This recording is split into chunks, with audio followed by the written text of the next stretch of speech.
My aunt kept telling everyone at family gatherings that my baby wasn't my husband's child as a hilarious joke. She went pale when I made her remember her funny crime. When our daughter Lily was born, she had bright red hair. Neither me nor my husband Daniel have red hair. I'm blonde, he's brunette. But my grandmother had red hair, and Daniel's grandfather did too. The pediatrician said it's completely normal. Happens all the time with recessive genes. Everyone understood this except my Aunt Beverly. At Lily's first family gathering when she was 3 weeks old, Beverly took one look at her and said, "Well, we know what happened here," while winking at everyone. I asked what she meant. She laughed and said red hair doesn't come from nowhere. Maybe I had some explaining to do. Daniel's face went tight, but he stayed quiet. My mom told Beverly to stop being ridiculous. Beverly said she was just joking. Couldn't anyone take a joke anymore? But she didn't stop. Every single family event, Beverly would make comments. At my nephew's birthday, she asked Daniel if he wanted a paternity test for Christmas. At Easter, she told my cousin that Lily looked just like the mailman. At the 4th of July barbecue, she asked me in front of 15 relatives if I wanted to confess anything. Each time she'd laugh and say she was kidding. But Daniel stopped coming to family events after the 3rd time. Said he couldn't listen to it anymore. My mother-in-law heard about Beverly's jokes from my cousin. She started asking questions. Was Daniel sure? Had we considered testing? She never said these things to me, only to Daniel. He told me she was concerned about him being naive. His brother started making comments too. Subtle at first, then more direct. Asking Daniel if he noticed Lily didn't have his nose. Pointing out she was tall for her age when both Daniel and I were average height. Daniel started looking at Lily differently. Not with suspicion exactly, but with questions. He'd stare at her features during feeding time. Compare her baby pictures to his. One night I caught him looking up DNA testing websites on his phone. He said he was just curious about ancestry stuff. Beverly thought she was being hilarious. At Thanksgiving, she brought a 23andMe kit as a gift. Wrapped it in baby paper with a card that said, "For when you're ready for the truth." She announced to the whole table what it was. Said every family needed honesty. Daniel walked out, left me there with our baby and 20 relatives staring at us. I followed him to the car. He was crying. Said he hated himself for doubting, but the constant jokes were getting to him. That maybe we should do the test just to shut everyone up. I said if he needed a test after 3 years together and a planned pregnancy, then we had bigger problems than Beverly. We went home without eating dinner. Beverly texted me that night saying Daniel was too sensitive and couldn't handle a little teasing. That if I had nothing to hide, I wouldn't be so defensive. I didn't respond, but she kept going. Posted old pictures on Facebook of red-headed actors with captions like "Lily's real daddy." Tagged me in articles about recessive genes with laughing emojis and comments like "Sure, John." Started a group chat with female relatives asking if anyone else thought it was suspicious. My cousin told me Beverly was placing actual bets on when Daniel would leave me. The breaking point came at Lily's first birthday party. We'd only invited close family, made it clear Beverly wasn't welcome. She showed up anyway, brought a gift. When Lily opened it in front of everyone, it was a onesie that said, "Daddy's maybe" on it. The room went silent. Daniel stood up, took Lily, and walked to our bedroom. I heard the door lock. Beverly was laughing, saying we needed to lighten up, that she'd bought it as a gag gift, that everyone was too uptight these days. That's when I lost it. I told her she was a miserable woman who destroyed relationships for entertainment, that her 3 divorces made sense now, that even her own kids didn't talk to her and everyone knew why. She said I was being dramatic over a little joke. I said her joke was destroying my marriage. She said if my marriage was that weak, it deserved to be destroyed. My mom tried to intervene, but I wasn't done. I announced to everyone that Beverly had been spreading rumors for a year, that she'd placed bets on my marriage ending, that she'd made Daniel so paranoid he was looking at DNA tests, that this wasn't humor, it was cruelty. Beverly tried to leave, but I followed her to the door. Told her if she ever contacted us again, ever made another joke, ever mentioned my daughter's hair color, I'd tell everyone about the money she stole from Grandma's estate. Her face went white. Beverly's mouth opened and closed like she was trying to find words, but nothing came out. The living room behind me had gone completely silent. Not even the sound of someone shifting their weight or clearing their throat. I could feel every single relative staring at us, watching this moment play out like they were frozen in place. Beverly's hand gripped the doorframe and her knuckles went white against the wood.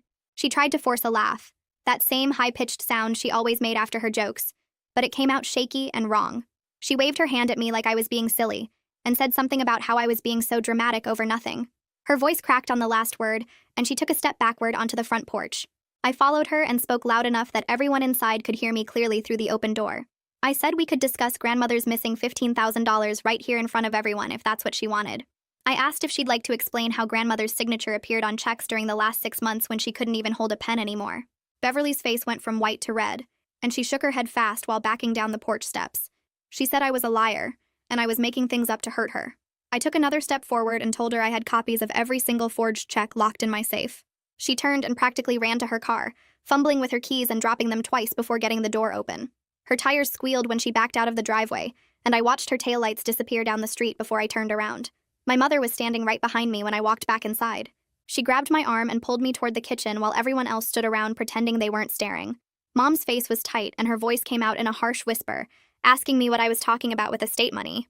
I leaned against the kitchen counter and told her the whole story. 2 years ago, when I was helping clean out grandmother's house, I found a folder of bank statements in her desk. The statements showed checks written in the last 6 months of her life, all made out to Beverly, totaling over $15,000. I'd seen grandmother try to write her name on a birthday card during that time, and she couldn't do it. Her hands shook too much, and the letters came out as scribbles. I told Mom I'd compared the signatures on the checks to grandmother's real signature from before she got sick, and they didn't match. Mom's hand went to her mouth, and she asked why I never said anything. I explained that grandmother had just died, and everyone was sad, and fighting over money seemed wrong when we'd just buried her. I said I kept the copies just in case, but hoped I'd never need them. Mom closed her eyes and took a deep breath before saying she believed me, and she was sorry I'd been carrying that secret alone. When we walked back to the living room, people were already gathering their things and heading for the door. Nobody looked at me directly. They all found reasons to study their phones or check on their kids or remember something they forgot in their car. The whole party cleared out in less than 20 minutes with people making awkward excuses about early mornings and long drives. Scarlett was one of the last ones to leave, and she pulled me into a tight hug before she walked out. She whispered right in my ear that it was about time someone stood up to Beverly. She said she was sorry she didn't say something sooner, that she should have told me about the betting pool weeks ago instead of waiting. I hugged her back and told her I understood, and I wasn't mad at her. She squeezed my hand once more before heading out to her car. The house felt strange and quiet after everyone left, with half-eaten cake on plates and decorations still hanging everywhere. I walked down the hallway to our bedroom and knocked softly on the door. I said everyone was gone and it was just us now. The lock clicked and Daniel opened the door slowly, moving carefully like he didn't want to wake the baby. Lily was asleep on his shoulder with her little hand curled against his neck and her red hair sticking up in every direction. Daniel's eyes were red and puffy, and I could see tear tracks on his cheeks. He didn't say anything, just stepped back to let me in before closing the door behind us. We sat on the bed next to each other, not touching at first, just watching Lily sleep between us on the blanket. Her chest moved up and down with tiny breaths, and she made little sounds in her sleep. Daniel and I sat there for what felt like forever, neither of us knowing what to say or how to start. Finally, he spoke in a voice that was barely above a whisper. He said he was sorry for doubting me, sorry for letting Beverly's poison get into his head, sorry for not defending me better to his family. I told him I was sorry too. Sorry I let it go on so long before I fought back. Sorry I didn't shut Beverly down the first time she made a joke. We sat in silence for another few minutes before Daniel reached over and took my hand. That night, after we put Lily in her crib and turned on her nightlight, Daniel sat on the edge of our bed and told me something that made my stomach drop. He said he'd actually made an appointment for a DNA test next week at a lab downtown. His voice shook when he talked and he couldn't look at me. He said he felt disgusted with himself for even considering it, but Beverly's constant comments had gotten so deep into his head that he couldn't stop the doubts from creeping in. He said he'd lie awake at night looking at Lily's red hair and wondering, hating himself for wondering but unable to stop. He told me he'd been planning to go alone without telling me, just to get the test done and prove to himself that he was being crazy. I sat down next to him and put my hand on his back. I told him I understood why he felt that way, and I wasn't angry at him.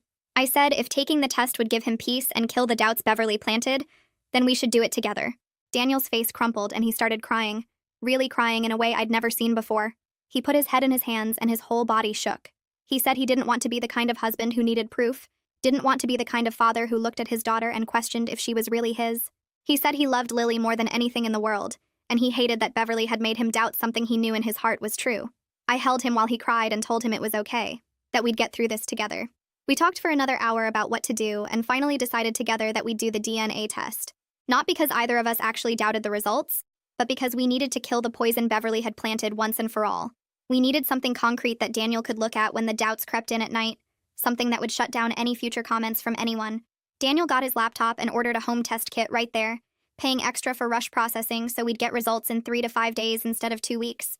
We both felt sick about needing to do it, but also relieved that we'd finally have proof we could point to. My phone rang early the next morning while I was making coffee.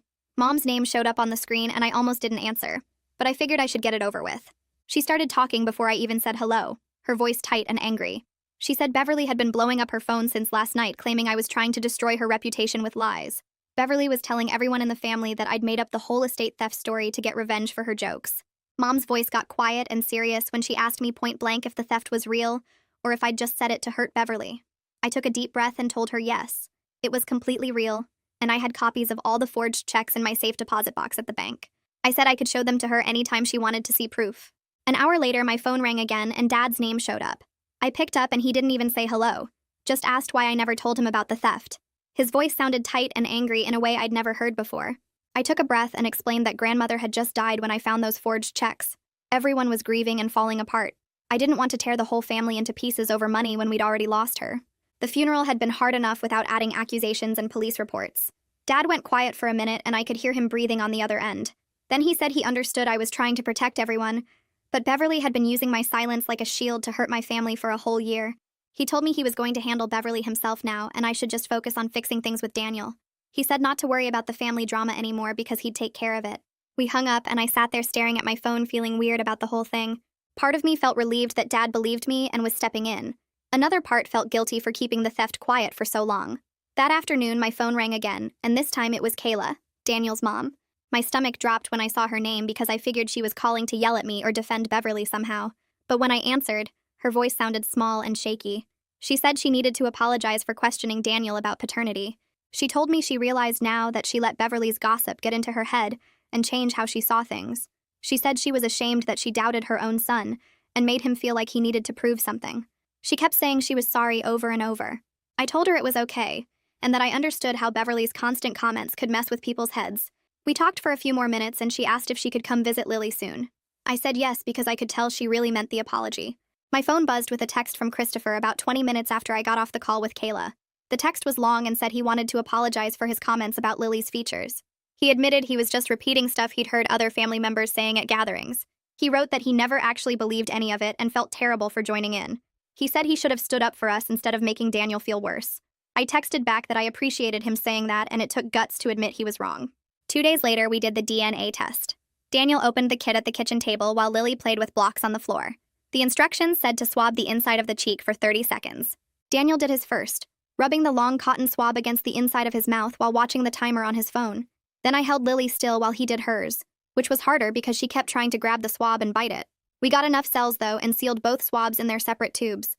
The kit came with a prepaid shipping envelope, and we walked to the post office right away to send it overnight. The lady behind the counter scanned it and said it would arrive tomorrow. The waiting period was 3 to 5 business days after they got it.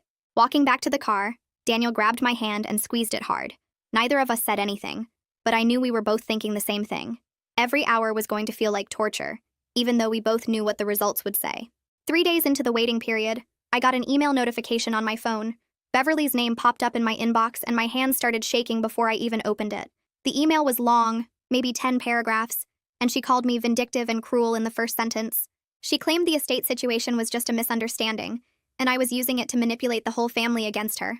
She wrote that I'd always been jealous of her close relationship with grandmother, and that's why I was making up lies now.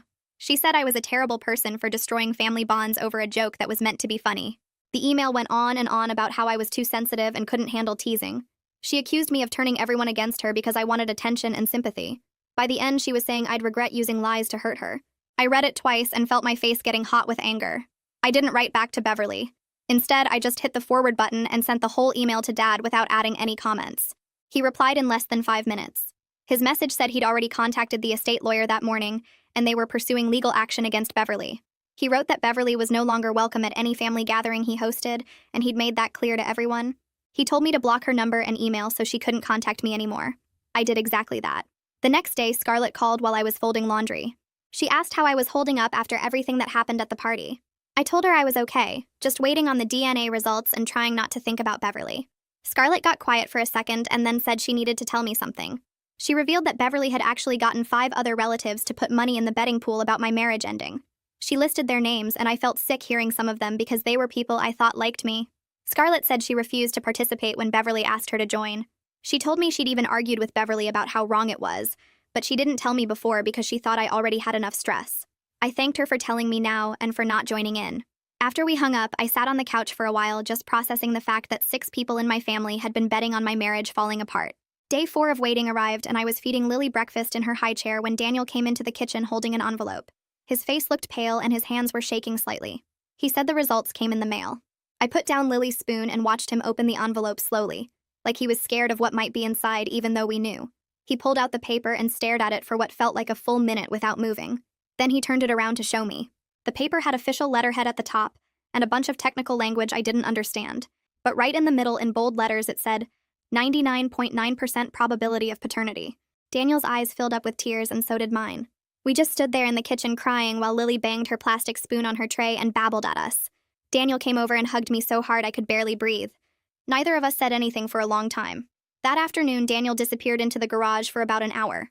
When he came back in, he was holding a simple black frame he'd bought at the store. He'd put the DNA results inside it. I asked him what he was doing, and he said he wanted to hang it in Lily's nursery. I thought that was kind of weird at first, like who frames a paternity test?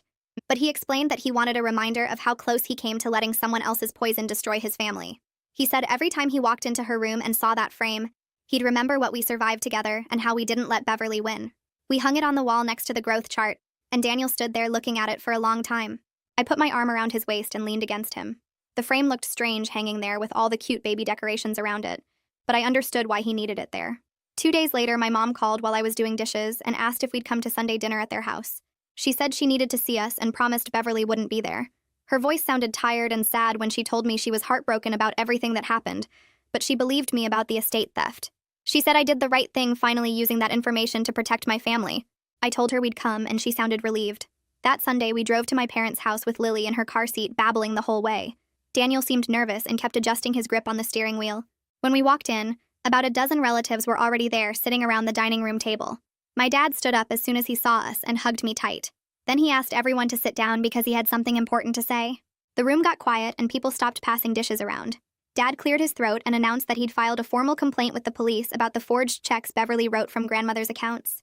Several cousins gasped, and my Aunt Sarah put her hand over her mouth. But my uncle nodded like he'd been expecting this, and Scarlett reached over to squeeze my hand under the table. Dad said he had copies of everything, and the police were taking it seriously. My mom started crying quietly, and Daniel put his arm around my shoulders. The next afternoon, I was folding laundry in the living room when my phone rang from a number I didn't recognize. I answered it and heard a woman crying so hard she could barely talk. She said her name, and I realized it was Beverly's daughter calling me. She begged me to drop the theft charges and said her mother made a mistake but didn't deserve to go to jail. I sat down on the couch because my legs felt shaky. I told her as gently as I could that I wasn't pressing charges. My father was, and it was out of my hands now. She kept crying and said her mom had problems, but she was still her mom. I said I understood that. But Beverly had a whole year to stop attacking my family, and she chose to keep going. Beverly's daughter said I was being cruel and hung up on me. I sat there holding the phone for a while, feeling sick to my stomach even though I knew I'd done nothing wrong. That night after Lily went to bed, Daniel and I were sitting on the couch watching TV when he muted it suddenly. He turned to me and said he thought we should start seeing a marriage counselor. My stomach dropped because I worried he was going to say he wanted a divorce. But he explained that the DNA test proved biology and genetics, but it didn't automatically fix the fact that he doubted me for months. He said those doubts did damage and we needed help working through it. I felt relieved and scared at the same time. I told him I thought that was a good idea, and he squeezed my hand. He'd already looked up a few counselors who specialized in family issues and trust problems. We made an appointment for the following week. The first counseling session felt awkward from the moment we sat down on the therapist's couch. The counselor was a woman in her 50s who asked us to explain why we were there. Daniel started talking and admitted he felt ashamed of his doubts about Lily's paternity. His voice cracked when he said he hated himself for letting Beverly's poison get into his head. Then it was my turn, and I said I resented him for not defending me more strongly to his family. I told the counselor I felt alone dealing with Beverly's attacks, while Daniel stayed quiet or avoided family events. The counselor listened to both of us and said these were completely normal feelings after what we'd been through. She explained that trust damage takes time to heal, and we shouldn't expect everything to be fixed immediately, just because we had proof. She gave us some exercises to do at home about communicating our feelings without blaming each other. When we left, I felt exhausted, but also a little hopeful. 2 weeks after the birthday party disaster, Daniel got a text from Beverly's husband asking if we could all sit down and have a conversation. Daniel showed me the message and asked what I thought. I said absolutely not, but it was his decision too. Daniel texted back that Beverly wasn't safe for our family right now and we needed space. His hands were shaking while he typed it. Beverly's husband sent back a long message saying Beverly was struggling and felt terrible about everything. Daniel turned his phone off without responding. He told me he was done making excuses for people who hurt us. I hugged him and told him I was proud of him for setting that boundary. 3 days later, my dad called me in the middle of the afternoon sounding angry. The estate lawyer had contacted him with new findings about Beverly's theft. She'd actually taken closer to $22,000 over 6 months, not the $15,000 I'd originally found. The lawyer showed my dad bank records proving Beverly had been systematically draining grandmother's accounts while claiming to help with her bills. She'd forged grandmother's signature on checks and made electronic transfers to her own account. My dad said he felt sick knowing his own sister had stolen from their dying mother. He told me the police were treating it as a serious felony case now because of the amount. I didn't know what to say, so I just listened while he talked through his anger and sadness. Over the next few days, several relatives who'd been in Beverly's betting pool started sending me awkward apology texts. One cousin said she thought it was just a harmless joke and didn't realize how much damage it was causing. Another aunt texted that she felt terrible and wanted to make it right. I read each message but didn't respond to most of them. I was still too angry that they'd participated in something so cruel. Even if they claimed they thought it was harmless, they'd been betting actual money on my marriage falling apart. Scarlett called to tell me she'd heard two of them were trying to get others to pressure me into accepting their apologies. I told her I'd forgive them when I was ready, and not before. She said that was completely fair, and she'd run interference if anyone bothered me about it. By our fourth counseling session, Daniel and I had made some progress but hit a wall during one discussion. The counselor asked Daniel what was holding him back from fully trusting again. He got quiet for a long time, and then finally admitted he'd been struggling with feeling like a fool. He said everyone must think he's stupid for not seeing through Beverly's lies sooner. The counselor leaned forward and told him that being manipulated by a sustained campaign of lies doesn't make him stupid. She explained that Beverly had been deliberately and systematically working to destroy his confidence over more than a year. She said falling for manipulation makes him human, not foolish, especially when it came from family he was supposed to trust. Daniel started crying and I reached over to hold his hand. That session felt like a real breakthrough because he'd been carrying that shame silently. At the end of that same session, the counselor turned to me and asked if there was anything I felt guilty about. I hesitated because I didn't want to admit it out loud. But finally, I confessed that part of me had enjoyed threatening Beverly with the estate information. I said I felt guilty about using what felt like blackmail tactics, even though she deserved consequences for what she'd done. The counselor nodded and said it was completely okay to have complicated feelings about standing up for yourself. She told me that using information to protect my family from ongoing harm wasn't the same as blackmail for personal gain. She said I could acknowledge that standing up to Beverly felt good, while also recognizing it wasn't my proudest moment. That helped me feel less conflicted about the whole confrontation. The next week, my mom showed up on Tuesday morning with grocery bags and a determined look on her face. She said she'd be coming over every Tuesday from now on to spend time with Lily and help around the house. I started to protest, but she held up her hand and told me she needed to do this. She unpacked the groceries while Lily played with blocks on the kitchen floor. Mom picked up Lily and sat on the couch with her, just watching her stack the blocks and knock them down. After about 20 minutes of this, Mom looked at me and said she'd been thinking a lot about Beverly's comments from the beginning. She admitted she'd told me to ignore Beverly at that first gathering when Lily was only 3 weeks old. Mom said she wished she'd shut Beverly down harder right from the start, instead of treating it like harmless family nonsense. She told me she'd spent years trying to keep peace in the family by minimizing problems, and she was done with that approach. I sat down next to her and told her I understood why she'd reacted that way. Mom shook her head and said, understanding didn't make it right, and she should have protected me and Daniel better. She came back the following Tuesday and every Tuesday after that. Sometimes she'd bring lunch. Sometimes she'd just play with Lily while I caught up on laundry or took a shower without rushing. It became this steady thing I could count on. 2 weeks after Mom started her Tuesday visits, Kayla called Daniel and asked if we'd come to dinner at their house on Saturday. Daniel asked if this was about Beverly, and Kayla said yes. His whole family wanted to talk to us. I could see Daniel tense up on the couch while he listened to his mom on the phone. He told her we'd think about it and call her back. But after he hung up, we sat there for a while not saying anything. Finally, Daniel said he thought we should go because his family owed us an actual apology, and this seemed like they were trying to give one. I agreed, but told him we'd leave the second anyone made excuses for their behavior. Saturday came and we drove to Kayla's house with Lily in her car seat. Daniel's brother Christopher answered the door and immediately said he was glad we came. The whole family was there in the dining room. Kayla had made this big meal with Daniel's favorite foods. We all sat down, and it was incredibly awkward at first with everyone just passing dishes around in silence. Then Kayla put down her fork and looked directly at both of us. She said she needed to say something formal and important. She told us that Daniel's family had failed to trust his judgment and support his marriage when he needed them most. Kayla said they'd let Beverly's rumors influence them instead of believing in Daniel's character and integrity. She apologized for questioning him about paternity and for making him feel like his own mother doubted him. Christopher jumped in and apologized for his comments about Lily's features and for repeating gossip instead of supporting his brother. Daniel's dad, who'd been quiet this whole time, said he was ashamed he hadn't stepped in to stop the family from piling on. The dinner lasted 3 hours, and it was uncomfortable the entire time, but I could tell everyone meant what they were saying. On the drive home, Daniel said it felt necessary, even though it was painful to sit through. The following week, my dad called and asked me to meet him for coffee. I left Lily with Daniel and met Dad at the coffee shop near our house. He looked tired when I walked in. We got our drinks and sat in the corner booth. Dad told me that Beverly had been formally charged with felony theft and forgery related to the estate fraud. He said the prosecutor had looked at all the bank records and forged signatures, and decided this was a serious case worth pursuing. I asked him if he was okay with Beverly facing criminal charges. Dad was quiet for a minute and then said he'd actually pushed for the charges to be filed. He told me Beverly needed to face real consequences, not just family disapproval and people being mad at her.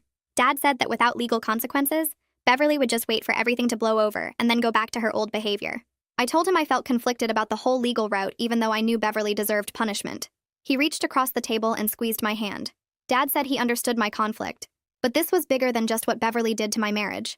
He explained that she'd stolen from their dying mother and betrayed the family's trust in the worst possible way. The charges were filed and Beverly would have to answer for that in court. I asked if he thought she'd go to jail. Dad said he didn't know, but he hoped she'd at least get probation and have to pay restitution. Our counseling sessions continued every week, and slowly things started shifting between Daniel and me. The counselor gave us homework about rebuilding intimacy through small daily actions instead of trying to fix everything at once. Daniel took the assignment seriously. He started leaving me notes in random places around the house. I'd find them in my coat pocket or tucked into the bathroom mirror or stuck to the coffee maker. The notes would say things like why he loved me or what he appreciated about me that day. One note said he loved how patient I was with Lily even when I was exhausted. Another said he was grateful I'd fought for our family when he'd been too beaten down to fight himself. I made an effort to be more open about my feelings instead of trying to handle everything alone like I usually did. When I felt overwhelmed, I told him instead of just pushing through. When I was scared about the Beverly situation, I talked to him about it instead of keeping it inside. The counselor said these small changes were building new patterns of trust and communication. It felt awkward at first because we'd gotten so used to just surviving and managing crises, but after a few weeks it started feeling more natural. Daniel would ask me how I was really doing, and I'd actually tell him the truth. I'd ask him what he needed from me, and he'd be honest about it. We were learning how to be a team again, instead of two people just trying to get through each day. 3 months after the birthday party confrontation, my dad called with news about Beverly's case. She'd taken a plea deal and pleaded guilty to reduced charges. Instead of felony theft, they'd reduced it to a lesser charge in exchange for her guilty plea. Beverly got 2 years probation, had to pay full restitution of the $22,000 she'd stolen, and had to complete 200 hours of community service. Dad said the criminal record was what really mattered because it created official consequences for her actions. I asked if he'd talked to Beverly at all. He said no, and he didn't plan to anytime soon. Dad told me Beverly's daughter had called him crying and begging him to forgive Beverly, but he'd told her that forgiveness would take time, and Beverly needed to focus on her legal consequences right now. The plea deal meant no trial, which was a relief because none of us wanted to testify in court, but it also meant Beverly had admitted in an official legal setting that she'd stolen from our grandmother. That admission felt important somehow, like it made everything real and documented instead of just family drama. My cousin's wedding was scheduled for late September, and we got the invitation in the mail. Daniel looked at it and asked if I thought Beverly would be there. I called my cousin directly and asked. She told me Beverly wasn't invited and wouldn't be attending any family events for the foreseeable future. She said too many people were still angry and hurt by what Beverly had done. The wedding was on a Saturday afternoon at a hotel ballroom. We got dressed up and brought Lily in this little flower girl dress even though she wasn't actually in the wedding party. The ceremony was nice and the reception had good food and music. What struck me most was how relaxed everyone seemed. Usually at family gatherings there was this underlying tension, people watching what they said and being careful. But without Beverly there stirring things up and making comments, everyone just enjoyed themselves. Multiple relatives came up to us and said how nice it was to see Daniel at a family event again. One aunt told me she'd forgotten how much fun these gatherings could be without drama. Daniel actually stayed for the entire reception. He danced with me and with Lily. He talked to my cousins and laughed at my uncle's bad jokes. On the drive home, he said that was the first family event in over a year where he didn't spend the whole time wanting to leave early. He said he'd actually enjoyed himself and remembered why he liked my family in the first place. Lily started taking her first real steps a few weeks after the wedding. She'd been cruising along furniture for a while, but one Tuesday when my mom was over, Lily just let go of the coffee table and walked 5 steps to Mom's outstretched arms. Mom started crying and calling for me to come see.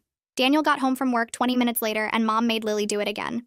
Daniel scooped her up and spun her around, completely present in the moment without any shadow of doubt on his face. Over the next few weeks, Lily started saying more words too. She'd been saying mama and dada for months, but now she added more words like ball and dog and juice. Daniel was there for all of it, celebrating every new word and every wobbly step. One night, I was watching him play with Lily on the living room floor, making her giggle by pretending to steal her toy and give it back. His face was completely relaxed and happy. I realized in that moment just how much damage Beverly had actually caused. For months, Daniel had looked at Lily with this tension in his expression, this question mark hanging over everything. Now that was completely gone, and he could just be her dad without any of that poison in his head. The difference was so clear it almost made me cry.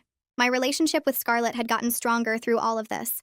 She called me at least once a week just to check in, and we'd started meeting for lunch every other week when our schedules allowed. One afternoon, we met at a sandwich shop near her work. After we ordered, Scarlett told me she'd been doing a lot of thinking about toxic family members in her own life. She said watching what happened with Beverly had made her realize she needed better boundaries with certain relatives. Scarlett admitted she had an uncle who constantly made inappropriate comments at family gatherings, and she'd always just laughed it off to keep the peace. She said she was done with that approach and had actually called her uncle out at a recent family dinner.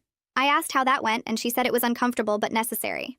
Scarlett told me that seeing me stand up to Beverly had inspired her to stop tolerating bad behavior, just because it came from family. We talked about how hard it is to set boundaries with relatives because there's so much pressure to just get along and not make waves. She said she was grateful our friendship had grown from all this mess, even though she wished it hadn't taken such an awful situation to bring us closer. One Thursday evening, Daniel told me to clear my schedule for the following weekend. He said he'd planned a getaway for just the two of us, and my mom had already agreed to watch Lily. I asked where we were going, but he said it was a surprise. Friday after work, we packed overnight bags and drove 2 hours to a bed and breakfast in the mountains. The place was small and quiet with a view of the valley. Daniel said he'd been planning this for weeks because we needed time to remember who we were as a couple, not just as parents defending their family from attacks. We checked in and went to dinner at a little restaurant in town. It felt strange at first being without Lily, like we'd forgotten how to just be Daniel and me. But by the time dessert came, we were actually relaxing and talking about things that had nothing to do with Beverly or family drama or legal cases. We talked about places we wanted to travel someday, and books we'd been meaning to read. We remembered inside jokes from when we first started dating. That night at the bed and breakfast, we stayed up late just talking in a way we hadn't in years. Saturday morning, we had breakfast on the porch and then went for a hike on one of the trails near the inn. The fall leaves were changing colors and the air was cool and clear. About halfway through the hike, we sat on a bench overlooking the valley. Daniel started talking about his dad and how his father had always avoided conflict no matter what. He said he'd been scared of becoming that kind of person, someone who just stayed quiet while bad things happened around him. Daniel told me he felt like he'd almost become his dad during the whole Beverly situation, just withdrawing and hoping it would go away instead of fighting back. I told him about my own fears of being walked over the way my mom sometimes was in family situations. I admitted I'd always seen my mom as someone who prioritized peace over standing up for herself, and I'd been terrified of becoming that person. We talked about how we both came into this marriage carrying our parents' patterns and fears. Daniel said the counseling had helped him see that he could choose to be different, that he didn't have to repeat his father's mistakes. I said I'd learned I could set boundaries and fight for my family without becoming bitter or cruel like Beverly. We sat on that bench for over an hour having the most honest conversation we'd had in years. Daniel held my hand and told me he was scared sometimes that he'd damaged our marriage too much with his doubts. I told him I was scared too, but I believed we could build something stronger than what we had before. We hiked back to the inn and spent the rest of the day just being together without any agenda or pressure. Sunday morning, we drove home feeling more connected than we had in months. Our counselor smiled when we told her about the weekend trip at our next session. She said we'd done the hard work of not just surviving a crisis, but actually using it to build something stronger than what we had before. Daniel reached over and squeezed my hand during that session, and I felt this sense of relief that we'd actually made it through the worst part. 2 days later, an envelope arrived from a law office I didn't recognize. Inside was a typed letter from Beverly saying she wanted to apologize and asking if she could be part of Lily's life again. The letter was formal and careful, probably written by her lawyer, and it made my stomach turn just seeing her name. Daniel and I brought it to our next counseling appointment and spent the whole hour talking about whether we were ready to even consider letting her back in. The counselor asked us what we needed to feel safe, and neither of us had a good answer, because the truth was Beverly had broken something that couldn't be fixed with a letter. Daniel said he didn't trust her and probably never would, and I agreed. We decided together that we weren't ready for contact with Beverly and we might never be ready, and that was okay. My father called me the following week and asked if I wanted to get coffee. We met at a place near his office, and he looked tired in a way I hadn't seen before. He told me he'd been thinking a lot about his relationship with Beverly and how it was probably damaged beyond repair. I started to say something about how maybe they could work it out eventually, but he stopped me. He said protecting his granddaughter and supporting his daughter mattered more than maintaining family peace at any cost. He said he'd spent too many years making excuses for Beverly's behavior, and he was done with that. I cried a little bit right there in the coffee shop because I'd never heard my dad talk like that before. He hugged me and said he was proud of me for standing up to Beverly, even though it was hard. 4 months after the confrontation at Lily's first birthday, Daniel and I had our final scheduled counseling session.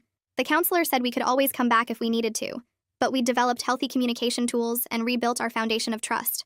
She said most couples who go through what we went through either break up or stay together, but never really heal, and we'd done the actual healing work. Daniel thanked her for helping us find our way back to each other, and I felt grateful that we'd been willing to do the hard work, instead of just pretending everything was fine.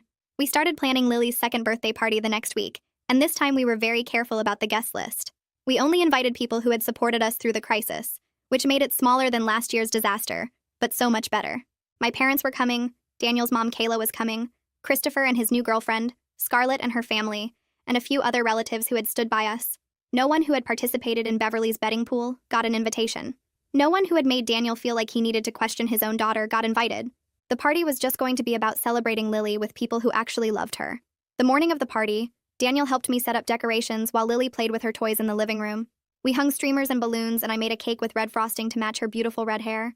People started arriving around noon, and the house filled up with warmth and laughter in a way it hadn't the year before. Everyone brought gifts and hugs, and no one made a single joke about paternity or hair color or anything else.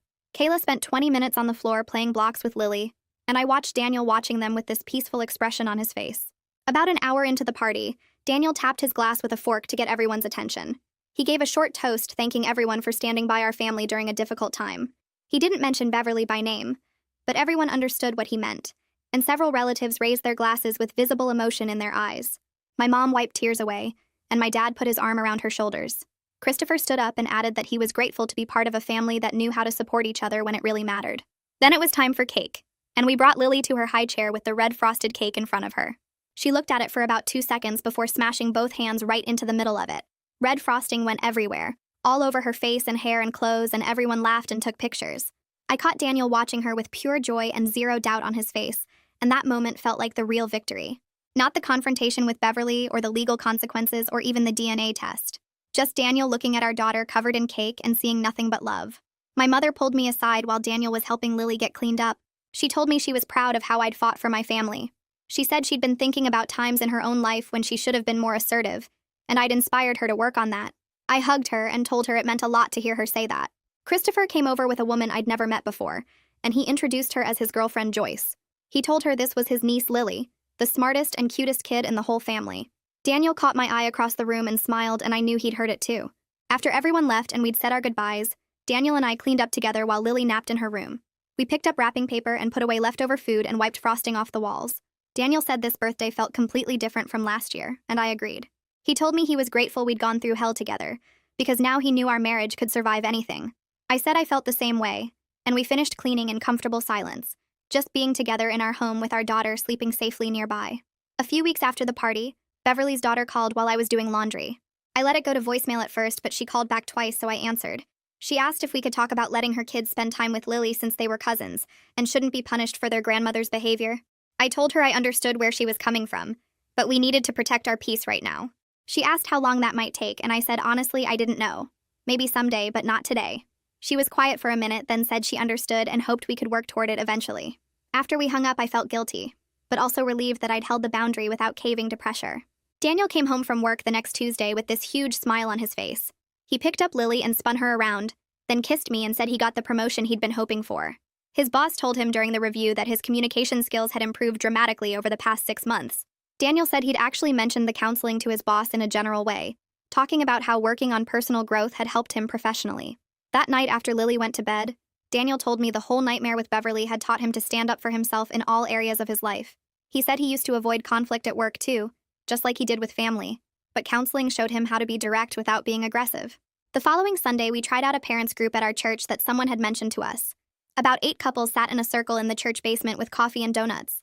The facilitator asked everyone to share one family challenge they were navigating. We heard about in-laws who ignored boundaries, parents who played favorites with grandchildren, siblings who caused drama at every gathering. When it was our turn, I gave a brief version of what happened with Beverly without using her name. 3 different people nodded like they'd experienced something similar. After the meeting, 2 couples came up to talk to us more, and we exchanged numbers.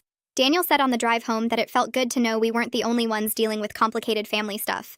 My parents invited us over for dinner a few days later. Dad grilled burgers while Mom and I made salad, and Lily played in their backyard.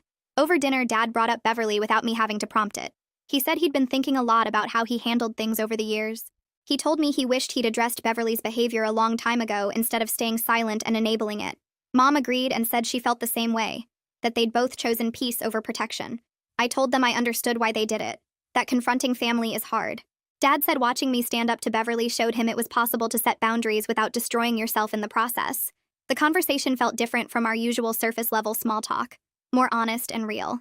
I ran into one of the relatives who'd been in Beverly's betting pool at the grocery store the next week. She was in the produce section and saw me before I saw her. She walked over looking nervous and said she'd been hoping to talk to me. She apologized again for participating in the betting pool. said she felt terrible about it.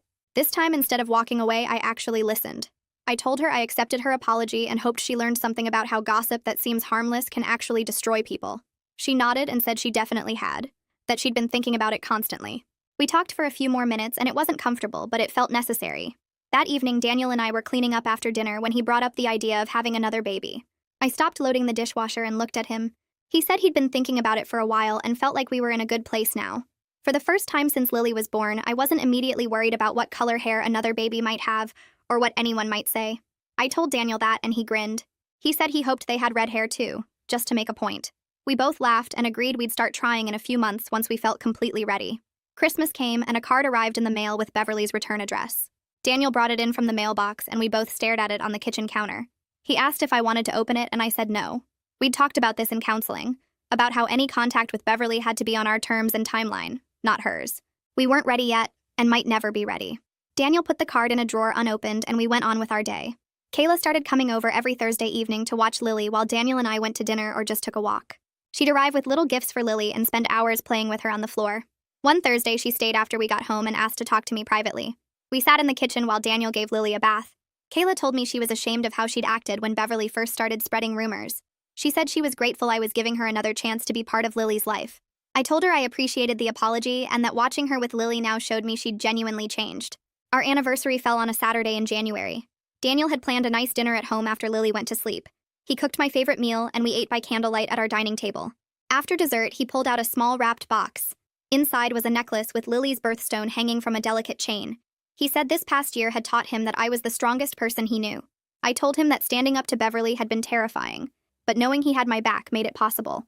We sat together on the couch afterward, just holding hands and talking about how far we'd come. The next weekend, we drove to the cemetery where my grandmother was buried. It was cold and gray, but not raining. We bundled Lily up in her winter coat and walked across the grass to grandmother's headstone. Daniel held Lily while I told grandmother about her great-granddaughter who had her beautiful red hair. Lily reached out and touched the cold stone with her little hand. Daniel held my other hand the whole time, and I felt like grandmother would be proud of how we'd protected our family. We stayed for a few more minutes, then walked back to the car with Lily between us, each of us holding one of her hands while she tried to jump over puddles. 6 months later, my dad called while I was folding laundry in the living room. He said Beverly was moving to another state to live near her daughter, and he thought it was probably for the best. I asked if he'd talked to her, and he said no. He'd heard it through my uncle. Dad said the family gatherings had been much healthier without her there, and everyone seemed more relaxed. He told me he was proud of how Daniel and I had handled everything, and that standing up to Beverly was the right thing even though it was hard. I thanked him, and we talked for a few more minutes about Lily and work before hanging up. Daniel got home that evening, and I told him about Beverly moving away. He nodded slowly and said good, that maybe now his family could stop walking on eggshells wondering if she'd show up somewhere. We decided to celebrate our progress by going out that weekend, just the two of us. Kayla agreed to watch Lily on Saturday night, and we drove to our favorite restaurant downtown. We made a rule before we even sat down that we wouldn't talk about Beverly or any family drama at all. Daniel ordered wine, and we spent the whole dinner laughing about silly things like the weird guy at his office who microwaves fish every day, and the time I accidentally dyed my hair orange in college. He told me about wanting to take Lily camping next summer, and I reminded him about the time he got lost on a marked trail for 3 hours. We held hands across the table, and I felt like we were dating again instead of just surviving together. On the drive home, Daniel said he felt like we'd finally moved past survival mode into actually thriving, and I agreed completely.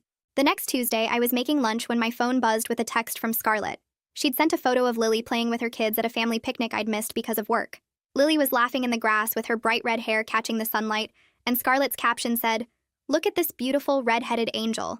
I stared at that message for a long time because it was such a simple thing, but it meant everything. A year ago, people were questioning whether Lily was even Daniel's child, and now everyone was celebrating exactly who she was. I saved the photo and showed it to Daniel when he got home. That night after dinner, I rocked Lily in her nursery while she fought sleep like she always did. I watched her red curls stick to her forehead and thought about how this whole nightmare had actually brought Daniel and me closer together. We'd learned to protect our family fiercely and stand up against people who tried to hurt us. We were genuinely happy now in a way that felt solid and real. Our marriage was stronger than it had ever been because we'd been tested and came through it together. Lily was growing up surrounded by people who loved her unconditionally for exactly who she was. I kissed her forehead as her eyes finally closed and realized that sometimes the best outcome isn't perfect justice or fairy tale endings. Sometimes it's just peace and healing and a family that learned to stand together against toxicity.